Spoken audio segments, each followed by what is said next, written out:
The sun was setting, casting long shadows over the old house as I arrived. It stood at the end of a narrow, winding road, surrounded by dense forest on 3 sides. The 4th side opened to a sheer cliff, dropping into the crashing waves of the ocean below. The house had been in my family for generations, a relic of a bygone era. It was a large, imposing structure with dark, weathered wood and tall, narrow windows that seemed to watch me as I approached. The air was thick with the scent of salt and decay, and the wind carried with it a faint, almost imperceptible whisper. I had inherited the house after my uncle's sudden and mysterious death. He had always been a reclusive man, rarely leaving the property and keeping to himself. The few times I had visited him as a child, I remembered feeling an inexplicable sense of dread, a cold, creeping fear that clung to the walls and filled the empty rooms. Now, as I stood before the house, that same fear gripped me once more. I pushed open the heavy, creaking door and stepped inside. The interior was just as I remembered, dark, dusty, and filled with an oppressive silence. The furniture was covered in white sheets, ghostly shapes in the dim light. I made my way to the living room, where a large fireplace dominated one wall. Above it hung a portrait of my uncle, his eyes cold and lifeless, staring down at me with an intensity that made my skin crawl. I spent the first few days cleaning and organizing, trying to make the place livable. Each night, as the sun set and darkness enveloped the house, the whispers grew louder. At first, I dismissed them as the wind or my imagination, but as the nights wore on, they became more distinct, more urgent. They seemed to come from the walls themselves, from the very bones of the house. One evening, as I was sorting through some old papers in my uncle's study, I came across a journal. It was bound in worn, cracked leather, and the pages were yellowed with age. Inside, my uncle had meticulously documented his descent into madness. He wrote of strange occurrences, of voices that spoke to him in the dead of night, of shadows that moved on their own. He described feeling a constant presence, a malevolent force that seemed to be watching him, waiting for him to falter. The more I read, the more I felt my own sanity slipping away. I began to hear the whispers even during the day, and the shadows seemed to grow longer, darker, more sinister. I could feel eyes on me, watching my every move. I tried to leave the house, but every time I reached the front door, an overwhelming sense of dread and panic would force me to turn back. One night, as I lay in bed, I felt a cold, clammy hand brush against my cheek. I shot up, heart pounding, and saw a figure standing at the foot of my bed. It was my uncle, his eyes hollow and black, his mouth twisted into a grotesque smile. He reached out to me, and I felt an icy grip around my throat. I couldn't breathe, couldn't move. The whispers grew louder, deafening, filling my head with their insidious words. I don't know how I managed to break free, but I did. I ran from the house, stumbling through the dark forest, the whispers chasing me, urging me to return. I reached the edge of the cliff and looked back. The house loomed in the darkness, its windows glowing with an unnatural light. I could see my uncle standing in the doorway, his eyes burning with an otherworldly fire.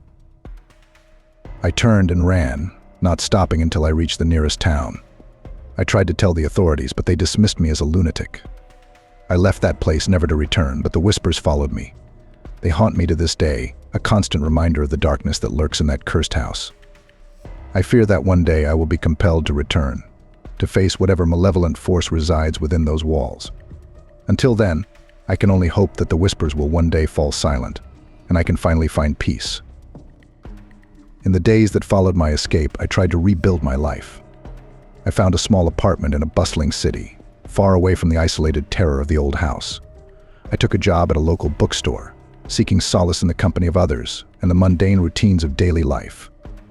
But no matter how hard I tried to distance myself, the memories of that dreadful place clung to me like a shadow. The whispers persisted, invading my thoughts and dreams.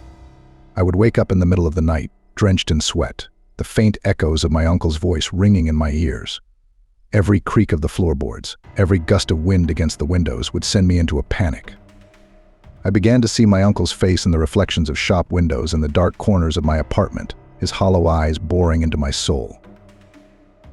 I sought help from therapists and doctors, but none could provide a cure for the terror that consumed me.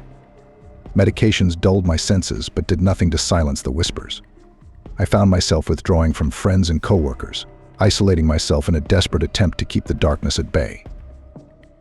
One evening, as I was closing the bookstore, an elderly man approached me. His eyes held a depth of understanding that I had never encountered before. He introduced himself as Dr. Harrington, a retired psychiatrist who had spent his career studying the paranormal and the effects of haunted places on the human mind. Dr. Harrington listened patiently as I recounted my experiences. He did not dismiss my fears or label me as insane. Instead, he spoke of ancient evils and restless spirits, of houses that held the memories of all who had suffered within their walls. He believed that the old house had become a vessel for a malevolent entity, feeding on the fear and anguish of its inhabitants. He offered to help me, to guide me through a series of rituals that might sever the house's hold on me. Desperate for any chance at relief, I agreed. Over the next few weeks, we met regularly, conducting strange and intricate ceremonies designed to cleanse my soul and break the connection between me and the house. Rituals were exhausting, both physically and mentally, but I began to notice a change. The whispers grew fainter, the shadows less oppressive. For the first time in months, I felt a glimmer of hope. One night, Dr.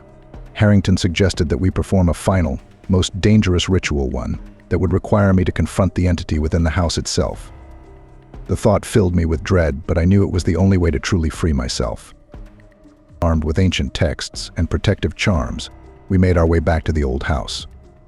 The journey was harrowing, each step filled with trepidation. As we approached, the air grew colder, and the whispers returned, more insistent and malevolent than ever. We entered the house, the heavy door creaking shut behind us. The darkness was suffocating, the silence broken only by the distant crash of waves against the cliff. Dr. Harrington began the ritual, chanting in a language that seemed older than time itself.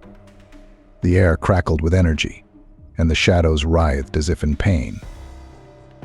Suddenly, the whispers erupted into a cacophony of screams. The house shook, and a cold wind howled through the rooms. I saw my uncle's figure, now more monstrous and twisted than ever, advancing towards us. Dr. Harrington thrust a talisman into my hand and urged me to speak the final words of the incantation.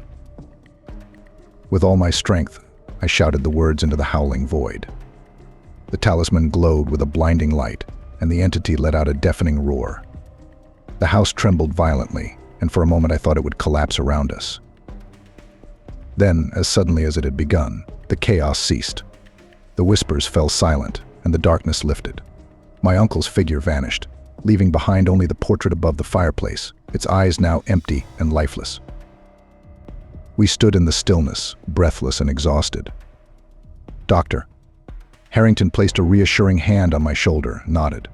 The house was finally free of its malevolent force, and so was I. We left the house, the first light of dawn breaking over the horizon.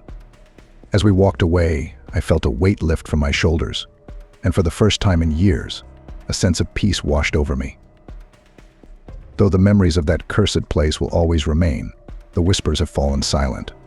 I can finally live my life without the shadow of fear looming over me. And as I move forward, I carry with me the knowledge that even in the darkest of places, there is always hope.